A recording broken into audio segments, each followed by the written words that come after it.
આ સ્પર્મ પ્રોડક્શનનું મેં તમને સમજાવ્યું એ સાદા ઉદાહરણ દ્વારા તમને સમજાવું.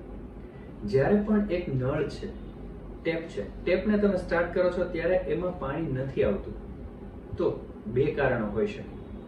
કાં કૂવામાં પાણી જ નથી હોતું, અથવા તો કૂવામાંથી ટેપને જોઈન્ટ કરતા જે પાઇપ છે એમાં ક્યાંય પણ બ્લોકેજ હોય.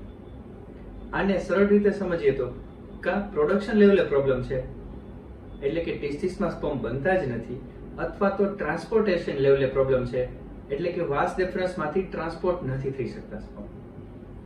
એઝોસ્પર્મિયામાં ઓબ્સ્ટ્રક્ટિવ અને નોન ઓબ્સ્ટ્રક્ટિવ એઝોસ્પર્મિયાના બે રીઝન્સને બ્લડ રિપોર્ટ્સ અને સોનોગ્રાફી ના માધ્યમથી સેપરેટ કરી શકીએ છીએ.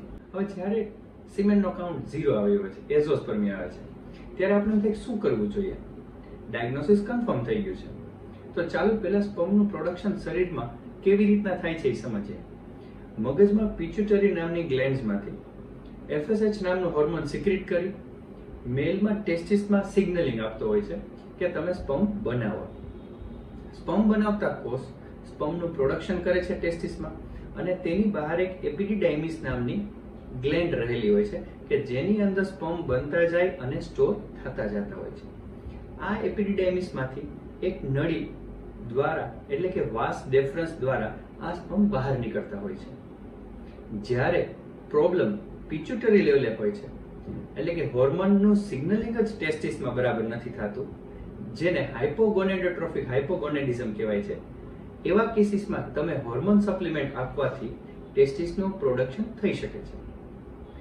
ક્યારેક ટેસ્ટિસમાં સ્પર્મ પ્રોડક્શન લેવલે, એટલે કે સ્પર્મ બનાવતા સેલ્સને કોઈ પણ કારણોસર ડેમેજ થઈ ગયું હોય છે, એને પ્રોડક્શન ફેલ્યોર કહેવાય છે. ક્યારેક જે મેં વાસ ડેફરન્સની વાત કરી, એટલે કે સ્પર્મ બની ગયેલા છે પણ બહાર નથી નીકળી શકતા, એટલે કે ટ્રાન્સપોર્ટેશન પ્રોબ્લેમ છે, એવા કેસીસમાં પોતાનું સ્પર્મ ટેસ્ટિસમાં નીડલ નાખી અને આપણે બહાર કાઢીને IVF ના માધ્યમથી જીનેટિક મટીરિયલ હસબન્ડનું જ લઈ પોતાનું ઓન જીનેટિક બેબી રાખી શકીએ.